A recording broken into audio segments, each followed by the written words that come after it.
माघ कृष्ण पक्ष की चतुर्थी तिथि को पड़ने वाली सकट चौथ का विशेष महत्व होता है। धार्मिक मान्यता है कि इसी दिन माता पार्वती ने गणेश जी को प्रकट किया था। इस दिन भगवान गणेश के व्रत और पूजन से संतान को दीर्घायु और स्वस्थ जीवन का आशीर्वाद प्राप्त होता है। इसके साथ ही सौभाग्य की प्राप्ति होती है। सकट चौथ का व्रत 29 जनवरी 2024 दिन सोमवार को रखा जाएगा। सकट चौथ के दिन भगवान गणेश को घी, तिल और गुड़ का भोग लगाएं। भोग लगाने के बाद इसे प्रसाद स्वरूप श्रद्धापूर्वक ग्रहण करें। ऐसा करने से आर्थिक स्थिति में मजबूती आती है और साथ ही शुभ फलों की प्राप्ति होती है। सकट चौथ की पूजा आप सुबह से ही कर सकते हैं, क्योंकि उस दिन शोभन योग प्रातः काल से लेकर सुबह 9:44 तक है।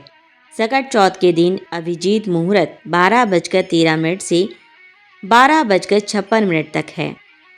चंद्र उदय का समय 29 जनवरी 2024 दिन सोमवार की रात 8:52 पर चंद्र उदय होगा। अलग अलग शहरों में चांद निकलने का समय अलग अलग होगा। इसमें 10 मिनट का अंतर हो सकता है। चंद्रमा को अर्घ्य देकर गणेश जी की अर्चना की जाएगी। इस बार चांद चौथ के दिन सिंह राशि में विराजमान रहेंगे। सकट चौथ की पूजा में शामिल करें ये चीज़ें। सकट चौथ की पूजा में लकड़ी की चौकी, पीला कपड़ा, जनेऊ, सुपारी, पान का पत्ता, लौंग, इलायची, गंगा जल, गणपति की मूर्ति, फूल, दूर्वा, रोली, कुमकुम, इत्र, मौली, घी, धूप, दीप, हल्दी, अक्षत, तिल के लड्डू, मोदक, मौसमी फल, व्रत कथा की पुस्तक आदि की आवश्यकता होती है। पूजन विधि: सुबह स्नान ध्यान करके भगवान गणेश की पूजा करें। इसके बाद सूर्यास्त के बाद स्नान करके स्वच्छ वस्त्र पहनें। गणेश जी की मूर्ति के पास एक कलश में जल भरकर रखें। धूप, दीप, नैवेद्य, तिल, लड्डू, शकरकंद, अमरूद, गुड़ और घी अर्पित करें। तिलकूट का बकरा भी कहीं कहीं बनाया जाता है। पूजन के बाद तिल से बने बकरे की गर्दन घर का कोई सदस्य काटता है। सकट चौथ पर ज़रूर दान करें ये चीज़ें।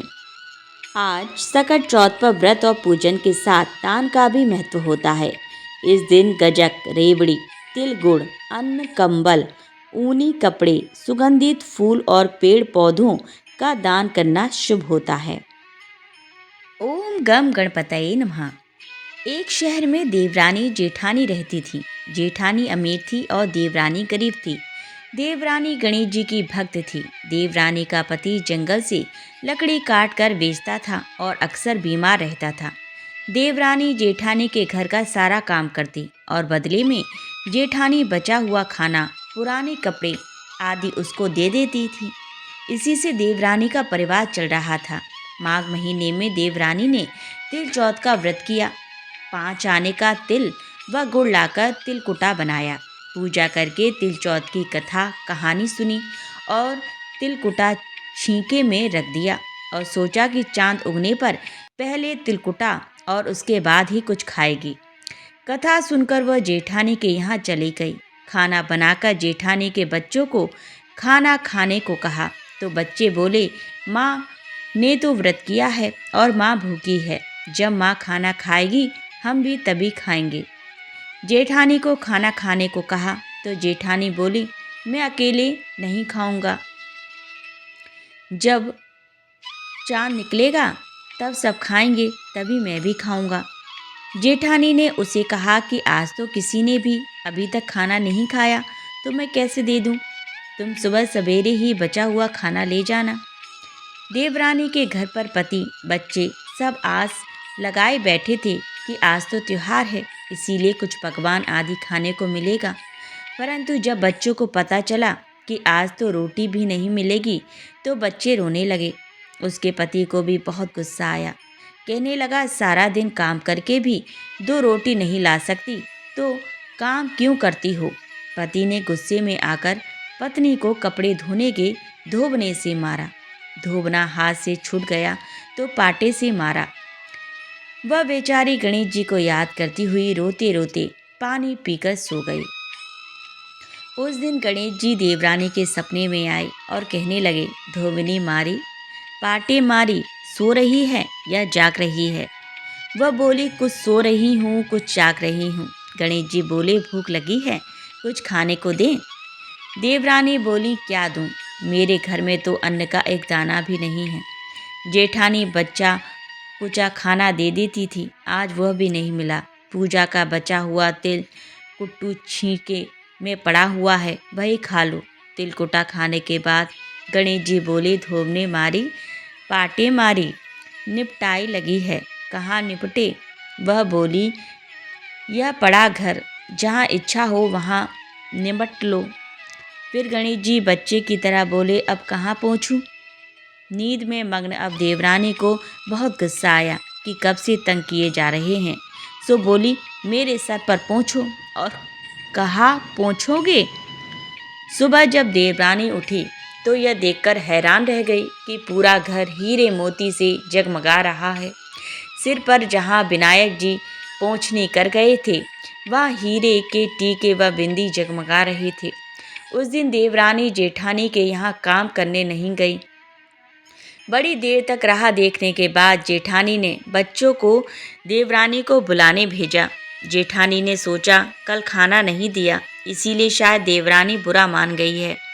बच्चे बुलाने गए और बोले, चाची चलो, माँ ने बुलाया है, सारा काम पड़ा है। देवरानी ने जवाब दिया, अब उसकी ज़रूरत नहीं है, घर में सब भरपूर है, गणेश जी के आशीष से। बच्चों ने घर जाकर माँ को बताया कि चाची का तो पूरा घर हीरे मोतियों से जगमगा रहा है। जेठानी दौड़ती हुई देवरानी के पास आई और पूछा कि ये सब हुआ कैसे? देवरानी ने उसके साथ जो हुआ वो सब कह डाला। घर लौटकर जेठानी अपने पति से कहा कि आप मुझे धोबने और पाटे से मारो।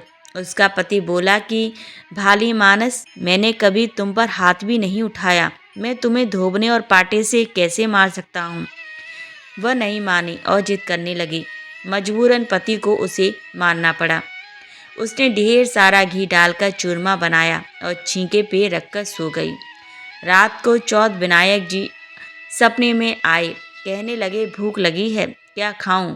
जेठानी ने कहा, हे गणेश जी महाराज, मेरी देवरानी के यहाँ तो आपने सूखा तिलकुट्टा खाया था, मैंने तो झरते घी का चूरमा बनाकर आपके लिए छींके पर रख दिया है। फल और मेवे भी रखे हैं, जो चाहे खा लीजिए। बात स्वरूप गणेश जी बोले, अब निपटे कहाँ? जेठानी बोली, उसके यहाँ तो टूटी फूटी झोपड़ी थी, मेरे यहाँ तो कंचन के महल हैं, जहाँ चाहो निपट लो। फिर गणेश जी ने पूछा, अब पहुँचूँ कहाँ? जेठानी बोली, मेरे ललाट पर बड़ी सी बिंदी लगाकर पोंछ लो। धन की भूखी जेठानी सुबह बहुत जल्दी उठ गई। सोचा घर हीरे जवाहरात से भर चुका होगा, पर देखा तो पूरे घर में गंदगी फैली हुई थी, तेज बदबू आ रही थी। उसके सिर पर भी बहुत सी गंदगी लगी हुई थी। उसने कहा, हे गणेश जी महाराज, यह आपने क्या किया? मुझसे रूठे और देवरानी पर टूटे। जेठानी ने घर की सफाई करने की बहुत कोशिश की, परंतु गंदगी और ज़्यादा फैलती गई। जेठानी के पति को मालूम चला तो वह भी गुस्सा हुआ और बोला, तेरे पास इतना सब कुछ था, फिर भी तेरा मन नहीं भरा। परेशान होकर चौथ के गणेश जी से मदद की विनती करने लगी। गणेश जी ने कहा, देवरानी से जलन के कारण तूने जो किया था, यह उसी का फल है। अब तू अपने धन में से आधा उसे दे देगी, तभी यह सब साफ होगा। उसने आधा धन बांट दिया, किंतु मोहरों की एक हांडी चूल्हे के नीचे गाड़ रखी थी। उसने सोचा किसी को पता नहीं चलेगा, और उसने उस धन को नहीं बांटा। उसने कहा, हे श्री गणेश जी, अब तो अपना बिखराव समेटो। वे बोले, पहले चूल्हे के नीचे गाड़ी हुई मोहरों की हांडी सहित ताक में रखी 2 सुई के भी 2 हिस्से कर दो। इस प्रकार श्री गणेश ने बात स्वरूप में आकर सुई और छोटी चीज का भी बंटवारा किया और अपनी माया समेटी। हे गणेश जी महाराज, जैसी आपने देवरानी पर कृपा की, वैसी सब पर करना।